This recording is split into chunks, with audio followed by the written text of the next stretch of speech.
des autres implantations intéressantes. Pardon. Et d'ailleurs, les témoignages ont montré déjà un petit peu ce que je voulais faire dans ma présentation. D'abord, vous vendez en premier, ensuite vous avez des commerciaux et ensuite vous implantez si tout va bien. C'est un peu aussi ce que je vais suivre dans ma présentation. Tout à l'heure, Patrick, au début, disait les Français appréhendent un peu le marché français. Mais du côté légal, ce n'est pas vraiment justifié. Il y a des différences qu'il faut connaître, mais il y a beaucoup de similarités. On a un système de droit codifié, il y a les droits des garanties constitutionnelles, il y a un système judiciaire indépendant qui marche aussi avec 3 instances comme en France, tribunal d'instance, appel, cassation. Et a déjà été dit que le système plutôt administratif est différent à cause des lenders et vous pouvez avoir des surprises d'un land à l'autre parce que tout d'un coup, les lois de construction ne sont pas pareilles, le notariat n'est pas organisé de la même façon, même les chartes sociales peuvent être différentes si vous êtes à Leipzig ou en Rhénanie-Westphalie. C'est important, si vous vous lancez dans l'exportation vers l'Allemagne, c'est effectivement aujourd'hui les règles de la communauté européenne. Tout ce qui est vente, marchandises, c'est a une grande influence et ça s'harmonise de plus en plus. C'est qu'on voit aussi qu'au début, il y avait des directives, aujourd'hui, il y a de plus en plus de règlements. Les directives, il fallait les transposer en droit national, tandis que les règlements s'appliquent directement. Ce qui ça fait plus rapide, surtout les retardataires dans l'Europe, ils sont moins en retard. Donc, ce qu'il y a en règles allemandes qui sont différentes toujours, c'est le droit civil, le code civil, le droit de travail en partie, et évidemment tout ce qui est procédure devant les tribunaux. Et un cas très spécifique, par exemple, c'est quand vous avez besoin dans un procès, une expertise. C'est entre la France et l'Allemagne complètement différent. Je ne peux pas aller en détails, mais c'est quelque chose à se rappeler si jamais vous allez avoir affaire à ça. Et ce que était dit déjà, le Blaue Engel, c'est un autre système. En Allemagne, il y a énormément de normes. Ce qui était déjà dit, Blaue Engel, c'est un exemple qui, si vous voulez vendre, il y a des références, il y avait des appels d'offres où ces critères de qualité sont souvent exigés. Et donc, pour vous, souvent, ça présente un surcoût parce que vous avez un bon produit français, mais il ne respecte pas les référencements. Donc, après, pour savoir, quand vous allez en Allemagne, évidemment, ça dépend de votre projet. Et à quel stade vous êtes, pour savoir si c'est B2C, B2C si c'est juste, vous voulez vendre de temps en temps, si vous avez quelqu'un déjà que vous pouvez envoyer en Allemagne pour garder diriger vos affaires, et la stratégie fiscale que je laisse à Patrick à expliquer qu'est-ce que ça veut dire. Dans un premier temps, comme je pars du principe que vous allez vendre un produit, j'ai regardé un peu les particularités du droit allemand de la vente. Et bon, il se trouve les bases dans le code civil et un peu dans le code de commerce, surtout quand vous avez le statut de commerçant. Un commerçant, c'est toutes les personnes qui ont une activité industrielle, commerciale, artisanale, avec but lucratif, et c'est dans le code de commerce allemand, mais également tous les gens qui sont enregistrés dans le registre de commerce. Donc, par défaut, toutes les sociétés à capital. Pour faire court, hein, donc je ne peux pas aller en beaucoup de détails. Ce qui est différent, c'est la conclusion d'un contrat de vente. Parce qu'en droit allemand, il y a 2 actes juridiques distincts. Et ça, c'est pour les Français très difficile à comprendre. En français, on a un consentement sur la marchandise et le prix. La chose est vendue. Pas du tout en Allemagne. En Allemagne, vous avez le contrat pour les obligations, donc livrer une marchandise, payer le prix. Et à côté, il y a le transfert de la propriété qui peut être décalé. Et il y a aussi, chacun peut avoir des problèmes qu'il faut régler ensuite. C'est qu'il y a aussi un avantage, parce qu'on verra ça plus tard avec la réserve clause de réserve de propriété, ça peut être utile. Pour la conclusion, donc il y a l'offre et l'acceptation. Je veux juste ici dire qu'entre commerçants, il y a la possibilité qu'il n'y a pas d'acceptation express. C'est vous négociez, vous téléphonez et si vous connaissez votre commerçant, vous envoyez voilà notre offre. Si vous, comme partenaire, vous ne répondez pas tout de suite en disant c'est pas ça, la vente est conclue à ces termes-là. Il faut c'est un petit des choses qui se passent si vous êtes soumis de 3 à 1 an. Il y a différence aussi pour le prix. En droit français, le prix c'est un élément constitutif de la vente. Pas forcément en Allemagne. Il faut être déterminable. Et entre les commerçants, vous pouvez même faire une vente et vous décider le prix qui sortira parce qu'il est indexé dans un mois. C'est possible. Donc ça, c'est très important de savoir. Pour le paiement, j'avais déjà dit qu'il y a une possibilité en droit allemand, la clause de réserve de propriété, qui est surtout utile dans une vente de machines, des gros équipements. Pas du tout si vous vendez des olives, ça ne marchera pas. Mais et en Allemagne, elle existe depuis très longtemps, depuis toujours, et il y a même des formes qui n'existent même pas en France, qui sont, si vous vendez votre machine, et la machine est encore vendue à quelqu'un derrière, si la personne le sait, la réserve de clause de propriété marche toujours. Ou vous avez un produit qui est intégré dans un autre produit, parce que c'est une composante, vous avez aussi encore un droit sur le produit transformé. C'est intéressant et une possibilité pour un Français de se garantir le paiement. Les autres garanties financières, bon, c'est relativement normal. Les lettres de confort, ça existe quand il y a des groupes allemands ou des sociétés mères ou une société proche qui dit aux vendeurs, voilà, nous, on va faire tout pour que votre client puisse être en mesure d'honorer ses propres obligations de vous payer.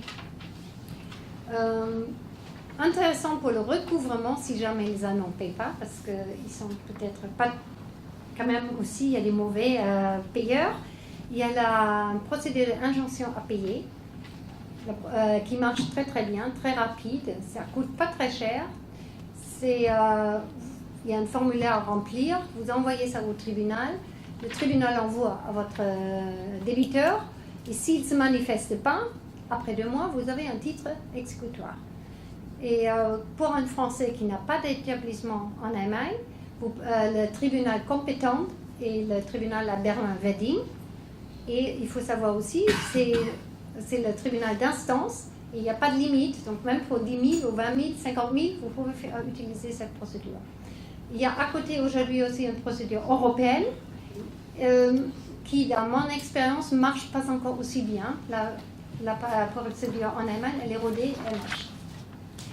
Pour la responsabilité du vendeur, aussi, il y a des différences entre le droit allemand et le droit français s'il y a un vice ou s'il y a une non-conformité.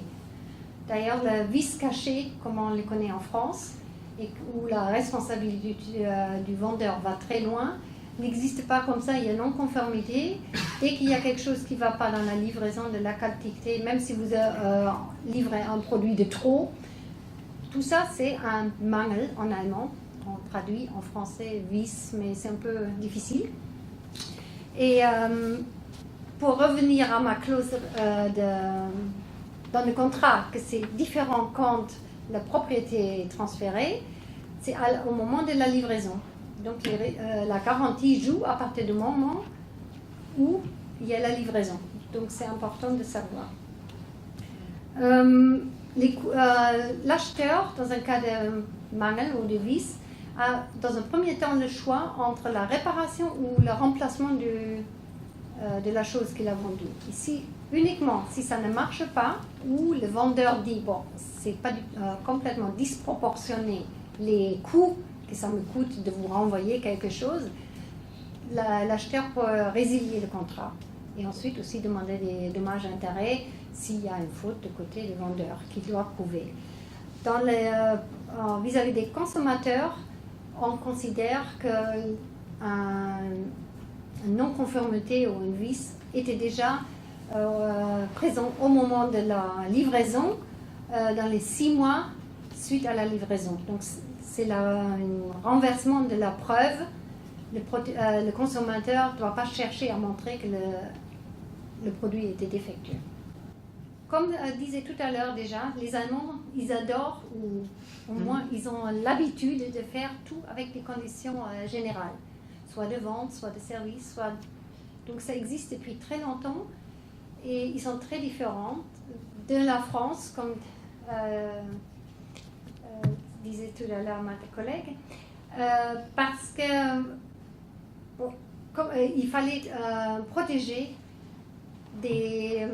la partie plus faible dans les contrats des fois, et donc dès que c'est préétabli ces clauses, il y a aussi une jurisprudence qui s'est développée et qui a mis des limites.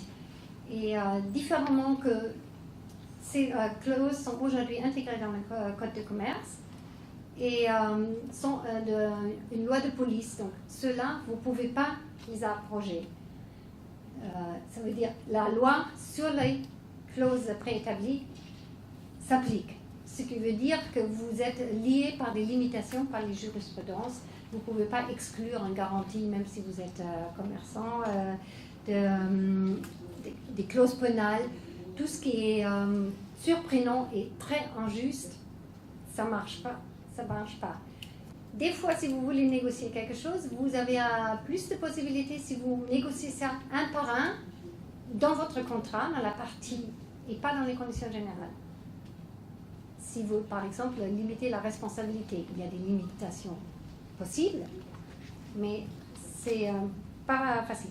Sinon, des incoterms en Allemagne, ils sont utilisés pour le transport, ils règlent la livraison et les assurances, les risques de transfert.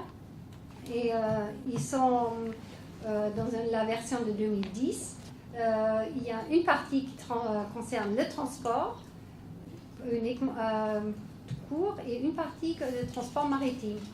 Et les clauses qu'on connaissait avant, FOB-FIT, c'est surtout pour le maritime. Donc il faudra regarder qu'aujourd'hui les nouveaux, et plus utilisé, c'est FCA, Free Carrier.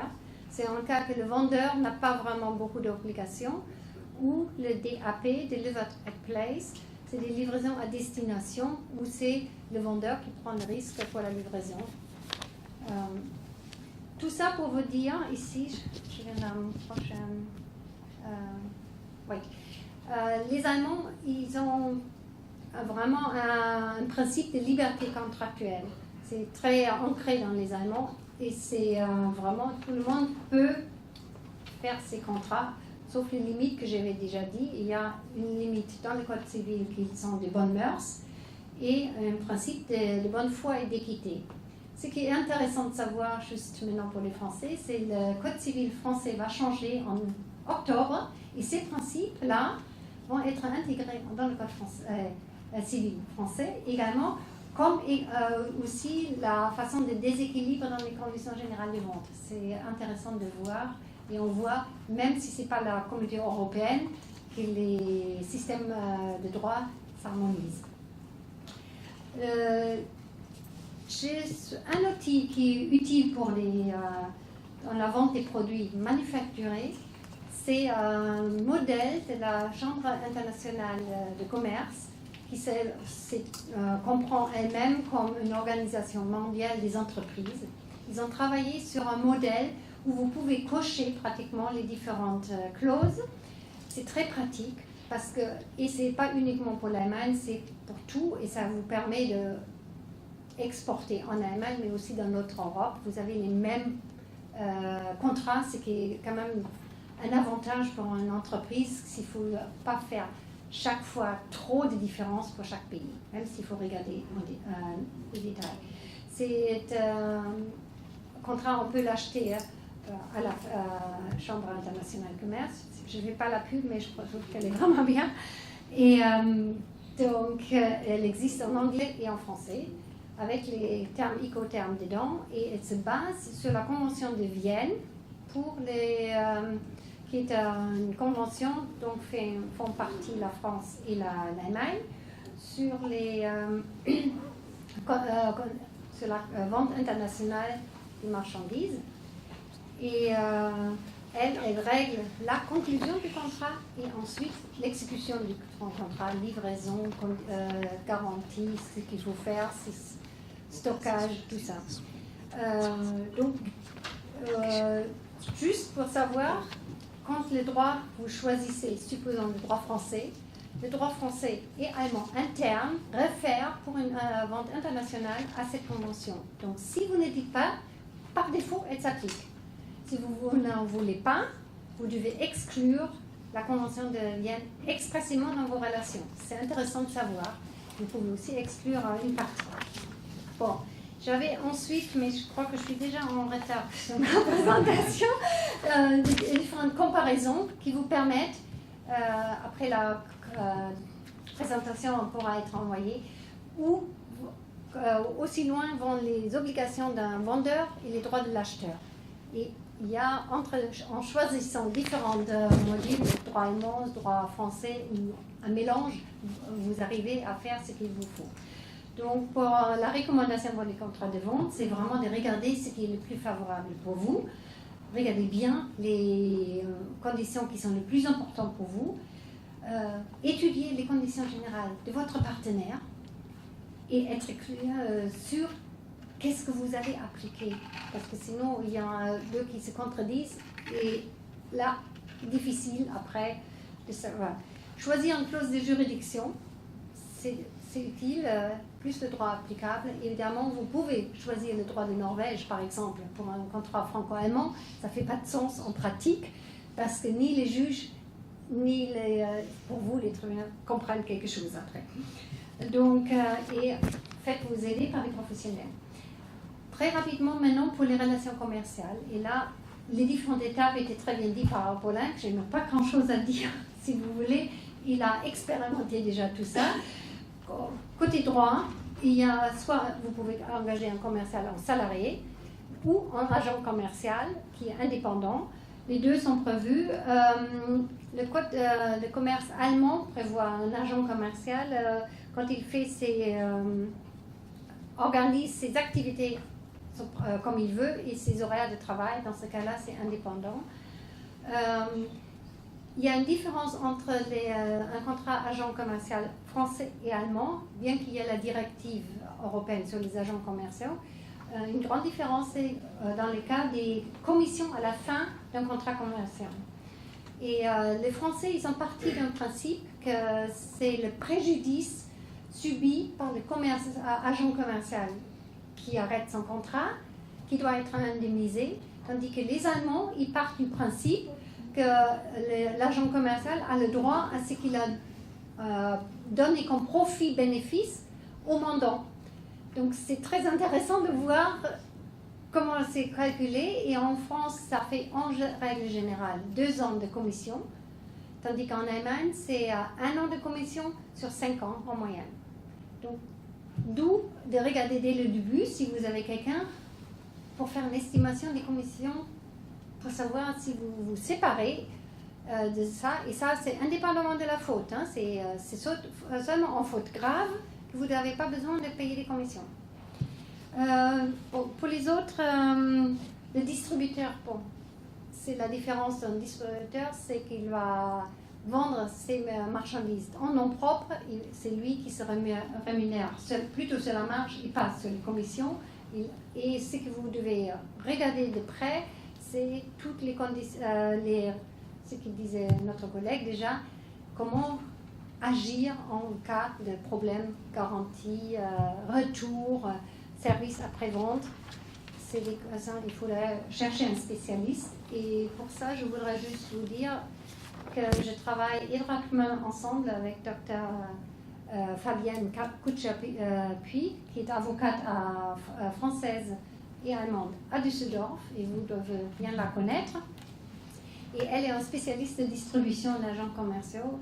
Et là, c'est pareil, les juristes, avocats sur place, sera mieux encore pour vous aider que moi, je peux vous orienter, mais en fait, si vous venez aujourd'hui chez moi ici, j'allais de toute façon vous adresser ensuite à elle pour vérification. Et elle a écrit aussi, c'est un point à regarder en Allemagne, que quand les agents ne sont pas assez indépendants, il y a un risque de reclassification en contrat de travail. Et ça arrive assez souvent. Et justement, j'ai un article sur ça de Fabienne Cuchapuis avec moi pour ceux qui sont intéressés. Donc, si la reclassification se fait, vous avez tout d'un coup un salarié sur le dos, mais quand ça se passe 5 ans après, ça fait mal parce que vous avez toutes les cotisations sociales à repayer et aussi votre salarié. Parce qu'en Allemagne, les cotisations des indépendants ne sont pas du tout comme en France où c'est grosso modo déjà la même chose. Donc il faut payer beaucoup et c'est difficile. En Allemagne, il y a une loi en préparation pour changer les contrats de travail et mettre tous ces critères qui sont beaucoup plus larges que dans le code de commerce, maintenant, dans le contrat de travail pour pouvoir qualifier des activités des indépendants qui sont souvent considérés comme indépendants fictifs, comme salariés. C'est pas bon pour tout ce qui est IT et autres, parce qu'un des critères, c'est par exemple, vous êtes indépendant, vous travaillez dans l'entreprise, avec les outils de l'entreprise, et on va vous dire, ah, vous n'êtes pas indépendant, vous êtes salarié de l'entreprise. Pas sûr que ça soit dans le bon sens, mais bon. La dernière partie, c'est juste rapidement pour continuer pour s'implanter. Donc, vous avez plusieurs possibilités, ce qui était dit tout à l'heure déjà. Vous pouvez créer vous-même une société, vous pouvez acheter une société et, ou vous associer. Il n'y a pas vraiment de côté droit, une préférence pour un ou l'autre, c'est vraiment votre projet personnel dans votre société, l'opportunité qui se présente, qui vont faire la différence. Évidemment, créer une société, c'est a priori plus facile qu'à acheter une, mais commercialement, si vous rachetez une, ça va plus vite, ça peut faire beaucoup plus de bénéfices tout de suite. Donc, les deux cas, si vous rachetez des actions ou vous rachetez des biens de la société, si c'est majoritairement, vous avez tous les salariés qui sont dans la société, comme en France, c'est la même chose. Il y a différentes formes de sociétés en Allemagne. Il y en a toute une série, je ne pourrai pas aller partout, donc je vais juste regarder les sociétés à capital, où il y a la plus répandue, c'est la GmbH. Et depuis 2008, il y a maintenant aussi un GmbH à 1 euro, ou un mini GmbH, parce que les Allemands ont vu que les 25 000 euros de capital initial pour un GmbH était un facteur de frein pour les startups. Et donc cette mini GmbH est facile, il y a un formulaire, soit vous êtes associé unique, soit vous êtes jusqu'à 3. Vous cochez, vous allez chez le notaire, il vous renvoie et c'est fait. Donc ça, c'est très bien. Évidemment, après, ça a une certaine limite parce qu'avec 1 euro, vous ne pouvez pas aller loin. Et, donc vous achetez un premier ordinateur, vous êtes déjà en faillite. Mais vous pouvez aussi faire 5 000, 10 000 euros et jusqu'à 25 000, il faudrait prendre 25% de votre bénéfice par an en réserve pour arriver à constituer le capital. Mais ça marche assez bien et en Allemagne, ce n'est pas un GmbH considéré à rabais. Parce que si vous avez besoin d'un prêt bancaire, de toute façon, ils cherchent une sécurité, peu importe si vous avez 25 000 ou juste 500 euros. Ok. Donc, pour les raisonnements, les caractéristiques d'un GmbH, c'est le plus répandu et probablement aussi pour un début d'activité la plus adaptée, mais il y a d'autres formes. L'immatriculation, c'est pas très compliqué, je laisse ça. Donc, pour la conclusion, je vais revenir à ça. Le cadre légal en Allemagne est assez propice aux activités commerciales en Allemagne. Il ne faut pas en avoir peur. Il faut regarder les différences, s'entourer des conseils dès le début du projet et s'appuyer sur le réseau franco-allemand. Merci.